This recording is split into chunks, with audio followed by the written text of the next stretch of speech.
Et après une semaine sous haute tension diplomatique de Paris à Londres ou Washington, les phrases chocs prononcées par les chefs d'État, Théo, se sont multipliées. Et parmi celles-ci, les Européens doivent être capables de mieux se défendre. Déclaration signée Emmanuel Macron, qui a insisté sur la menace concrète que représente la Russie pour l'Europe.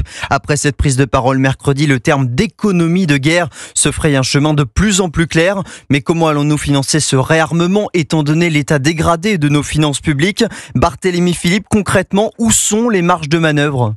Oui, tout est parti de Berlin. En milieu de semaine dernière, le probable futur chancelier a annoncé qu'il souhaitait lever le frein à l'endettement pour investir massivement dans la défense.